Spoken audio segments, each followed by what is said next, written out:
Hello friends, welcome back to V star education YouTube channel.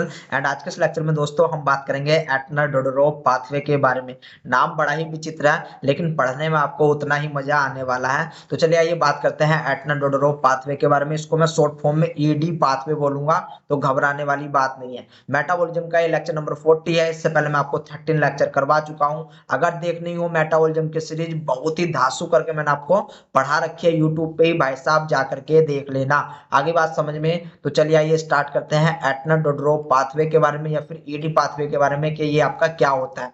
ये आपका एटनर डोडोरोव pathway केवल और केवल प्रोकैरियोटिक्स के अंदर ही पाया जाता है। क्यों ये केवल और केवल प्रोकैरियोटिक्स के अंदर पाया जाता है, हमारे अंदर क्यों नहीं पाया जाता है, इसके क्या क्या इसके बेनिफिशियल है, उन सब की बात हम करेंगे। एग्जामिनर कहाँ से पूछता है, तो भाई साहब एग्जामिनर इन पॉइंट से पूछता है। इन पॉइंट को आपको जो है याद होना चाहिए। जो आपका ईडी पाथवे होता है, ED pathway is alternative pathway of glycolysis. Glycolysis cycle आप सभी ने पढ़ी होगी अपने जीवन काल में कभी ना कभी तो। अब ऐसा क्यों है कि ये आपका अल्टरनेटिव पाथवे होता है, तो देखो भाई साहब, कुछ प्रोकैरियोटिक्स, प्रोकैरियोटिक्स मतलब बैक्टीरिया, बैक्टीरिया या फिर जिसको हम आर्कियोबैक्टीरिया बोलते हैं, इनमें क्या होता है कि कुछ बैक्टीरिया के अंदर एक एंजाइम्स की कमी होती है। उस एंजाइम्स का नाम होता है आपका फास्फोफ्रक्टोकाइनेज। एंजाइम्स का नाम क्या है? फास्फोफ्रक्टोकाइनेज। एक्चुअल में आपको अगर कुछ याद होगा तो ग्लाइकोलाइसिस के अंदर जब आप ग्लाइकोलाइसिस से पायरुवेट बनाते हो तो थर्ड स्टेप पर एक एंजाइम्स यूज होता है जिसको बोलते हैं फास्फोफ्रक्टोकाइनेज।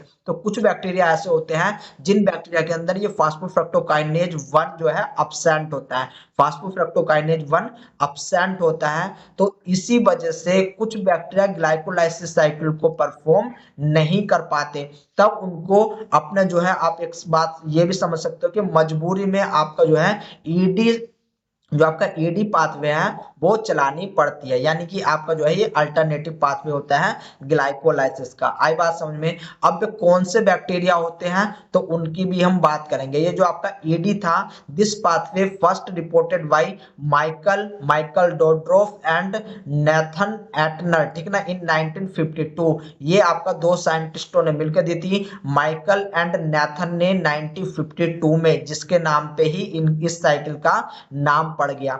अकर ओनली इन प्रोकैरियोटिक्स, ये आपकी प्रोकैरियोटिक्स के अंदर पाई जाती है। प्रोकैरियोटिक्स में आपकी ये साइकिल परफॉर्म होती है साइटोप्लाज्म के अंदर। और याद रख लेना, बैक्टीरिया चाहे आपका एरोबिक हो चाहे आपका अनएरोबिक हो, दोनों ही कंडीशन में ये आपकी साइकिल चलती है। यानी कि ये आपका ऑक्सीजन फ्री है, ठीक है ना, ये आपका ऑक्सीजन फ्री है। इसको मतलब नहीं कि आपका ऑक्सीजन है या फिर नहीं है, जैसे कि आप ग्लाइकोलाइसिस साइकिल में पढ़ रहे थे, ठीक है ना। अब यहाँ पर क्या होता है कि कुछ बैक्टीरिया होते हैं, मोस्टली जो आपके ग्राम नेगेटिव बैक्टीरिया होते हैं, उनमें ये हाईली हाईली आपके जो है पाथवे पाया जाता है। जैसे कि कुछ बैक्टीरिया जैसे कि स्यूडोमोनास एरिजिनोसा। स्यूडोमोनास एरिजिनोसा एक ग्राम नेगेटिव बैक्टीरिया होता है, नाइट्रोजन फिक्सेशन में भी आपकी हेल्प करता है। इसके बाद एजेटोबैक्टर, ये भी आपका नाइट्रोजन फिक्सेशन में हेल्प करता है, ग्राम नेगेटिव बैक्टीरिया होता है। राइजोबियम, ये रोड शेप होता है एंड नाइट्रोजन फिक्सेशन में भी आपकी जो है हेल्प करता है, सिम्बायोटिक कंडीशन में आपका रहता है। इसके बाद एग्रोबैक्टीरियम, ये एग्रोबैक्टीरियम भी आपका ग्राम नेगेटिव बैक्टीरिया होता है एंड ये आपका ट्यूमर, प्लांट के अंदर जो ट्यूमर बनता है ना, रूट, आप नोड्यूल देखते हो, स्टेम पे जो नोड्यूल मिलती है आपको, वो आपको एग्रोबैक्टीरियम के थ्रू ही देखने को मिलती है। इसके अंदर एक प्लाज्मिड पाया जाता है जिसको बोलते हैं टी प्लाज्मिड, जिसको हम यूनिट नंबर 12 में डिटेल में पढ़ेंगे, ठीक ना। तो ये आपका कुछ ग्राम नेगेटिव बैक्टीरिया थे। इसके बाद कुछ आपका फ्यू, वेरी फ्यू आप कह सकते हो, एक दो, ठीक है ना, एक दो ही अभी डिस्कवर हुए हैं। जैसे कि आपके ग्राम पॉजिटिव बैक्टीरिया होते हैं, इसमें आपके एंट्रोकोकस आते हैं, ठीक है ना, इसमें आपके एंट्रोकोकस आते हैं जो कि आपका ईडी पाथवे को परफॉर्म करते हैं। होता है क्या है यहाँ पर कि जो आपका पायरुवेट, यहाँ पर जो आपको फाइनल प्रोडक्ट मिलता है ग्लूकोज से, जो आपको फाइनल प्रोडक्ट मिलता है वो देखने की कोशिश करो। ग्लूकोज से एक आपको पायरुवेट मिलता है एंड दूसरा आपको ग्लिसरॉल्डिहाइड 3 फॉस्फेट मिलता है। याद रख लेना, यहाँ पर मैं आपको यहीं पर समझा देता हूं कि ग्लूकोज जो होता है वो आपका 6 कार्बन का होता है। ग्लूकोज आपका 6 कार्बन कंपाउंड का होता है। यहाँ से आपको दो आपको जो है मॉलिक्यूल्स मिल रहे हैं, एक आपका पायरुवेट, ये पायरुवेट आपका 3 कार्बन का है एंड दूसरा यहाँ पर आपको प्रोडक्ट क्या मिलेगा, दूसरा प्रोडक्ट यहाँ पर ग्लिसरॉल्डिहाइड 3 फॉस्फेट मिलता है। ये भी दोस्तों आपका 3 कार्बन का ही होता है, यानी कि यहाँ पर कार्बन का कोई भी लॉस नहीं होता है, यानी कि कार्बन डाइऑक्साइड किसी भी जगह से आपकी जो है रिलीज नहीं हो रही है। आई बात समझ में, यानी कि pyruvate and glyceraldehyde 3 phosphate produce from glucose in ED pathway या फिर वाई ईडी पाथवे, एटनर डेंड्रो पाथवे। यहाँ पर आपको नेट गेन कितना मिलता है, यहाँ पर आपको एक ग्लूकोज से केवल और केवल एक एटीपी मिलेगी, एक एनएडीएच मिलेगा, एक एनएडीपीएच मिलेगा। अब क्या है, अगर यही चीज आपका ग्लाइकोलाइसिस से होती तो वहां पर आपको 2 एटीपी मिल जाती, वहां पर आपको 2 एटीपी मिल जाती, वहां पर आपको 2 एनएडीएच मिल जाते हैं। लेकिन मरता क्या ना करता, एक कहावत सुनिए ना कि मरता क्या ना करता।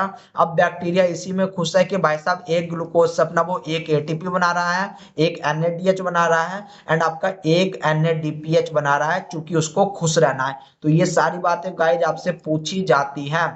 अब साइकिल समझो, साइकिल समझनी आपके लिए बहुत ही ज्यादा इंपॉर्टेंट होती है।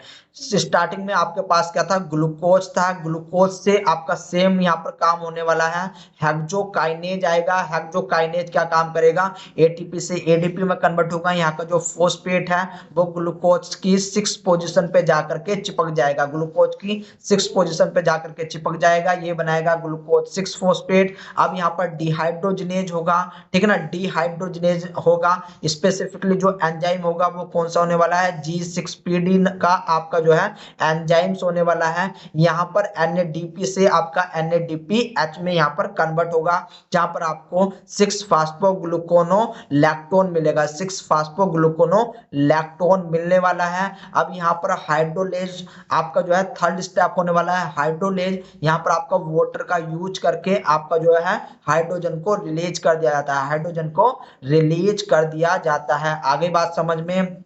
अब यहाँ पर देखने की कोशिश करो कि आपको जो प्रोडक्ट मिलेगा वो मिलने वाला है 6 फास्फोग्लूकोनेट। अब इस 6 फास्फोग्लूकोनेट से क्या होगा कि आपका वाटर मॉलिक्यूल बाहर निकलेगा, ठीक है ना। एंड यहाँ पर आपका स्पेसिफिकली एक इंटरमोलिक्यूल्स बनेगा जिसको बोलते हैं 2 कीटो 3 डिऑक्सी 6 फास्फोग्लूकोनेट, या फिर इसको शॉर्ट फॉर्म में बोलते हैं KDPG। इसको कई बार पूछा जा चुका है कि बताइए KDPG आपको कौन से पाथवे में मिलता है, पेंटोज फॉस्फेट पाथवे में मिलता है, ग्लाइकोक्सिलेट साइकिल में मिलता है, ग्लाइकोलाइसिस साइकिल में मिलता है, कहां पर मिलता है। तो आपको याद रखना है ये कहां पर मिल रहा है आपको, ये आपको मिल रहा है कहां पर, आपको मिल रहा है ये आपको एटनर डेंड्रो पाथवे में। ये क्या काम, ये क्या होता है, ये एक्चुअल में 6 कार्बन का होता है।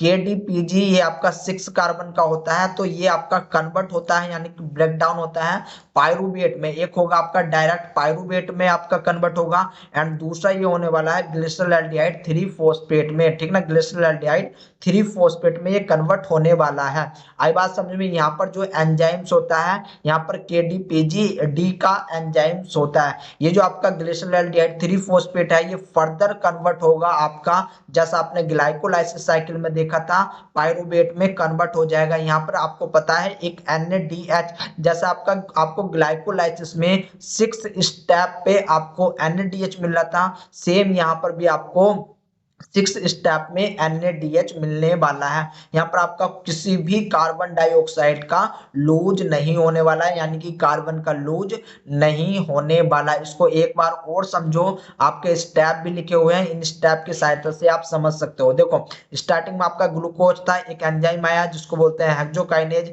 इसने बनाया ग्लूकोज 6 फॉस्फेट, ग्लूकोज 6 फॉस्फेट से आपका एक एंजाइम्स आएगा जिसको बोलते हैं G6PD। G6PD क्या काम करेगा, आपका ग्लूकोज 6 फॉस्फेट को कन्वर्ट कर देगा 6 फास्फोग्लूकोनो डेल्टा लैक्टोन में। ये आपका 6 फास्फोग्लूकोनो डेल्टा लैक्टोन पे एक एंजाइम्स काम करेगा जिसको बोलते हैं हाइड्रोलेज। ये हाइड्रोलेज क्या काम करेगा, ये कन्वर्ट हो जाएगा आपका 6 फास्फोग्लूकोनेज में। 6 फास्फोग्लूकोनेज से आपका क्या बनने वाला है, 2 कीटो 3 डिऑक्सी 6 फास्फोग्लूकोनेट, जिसको हम KDP भी बोल देते हैं, क्या बोलेंगे, KDPG भी बोल देते हैं।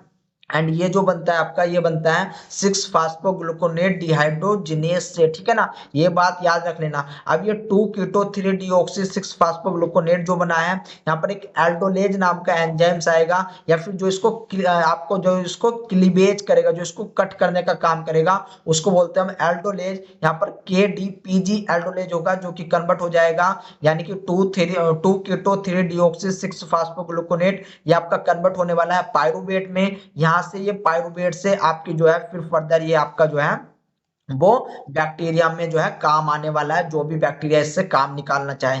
या फिर यहाँ पर ग्लिसरॉल्डिहाइड 3 फॉस्फेट में जो कन्वर्ट हुआ है, ये आपका जैसे कि आपने ग्लाइकोलाइसिस साइकिल में देखे थे, सेम वही स्टेप है। जैसे कि आपका वहां पर NADH बनना था, यहाँ पर भी आपका NADH बनेगा। आपका 1,3 विस फॉस्फोग्लिसरेट है, 1,3 विस फॉस्फोग्लिसरेट से आपका 3 फॉस्फोग्लिसरेट है, एंड इससे फिर 2 फॉस्फोग्लिसरेट है, फास्फोइनोल पायरुवेट है, एंड यहाँ पर फाइनली आपका पायरुवेट बनके तैयार हो जाएगा। स्पेसिफिकली यहाँ पर जो आपको प्रोडक्ट मिलते हैं वो ग्लिसरॉल्डिहाइड 3 फॉस्फेट एंड आपको पायरुवेट मिल रहा है। यहाँ पर ये इसके स्टेप लिखे हुए हैं, जस्ट वही स्टेप है जो मैंने गाइज आपको समझाए हैं, तो इनको एक बार पढ़ लेना है इन स्टेप को, ठीक है ना। तो आई होप गाइज आपको समझ में आया होगा। इससे ज्यादा आपसे कुछ नहीं पूछता, कहाँ कहाँ से क्वेश्चन पूछता है वो चीज देखने की कोशिश करो। आपसे पूछता है कि आपका 2 डीऑक्सी 6 फास्फोग्लूटरेट यहाँ पर कौन सा एंजाइम्स वर्क करता है, एंड यहाँ से आपको कौन कौन से प्रोडक्ट मिलेंगे। तो आपको ग्लिसरॉल्डिहाइड 3 फॉस्फेट एंड पायरुवेट आपको मिलने वाला है, ठीक है ना। इस स्लाइड से आपसे भर भर के क्वेश्चन पूछे जाते हैं कि ये आपका कहाँ पर पाया जाता है, प्रोकैरियोटिक्स में पाया जाता है।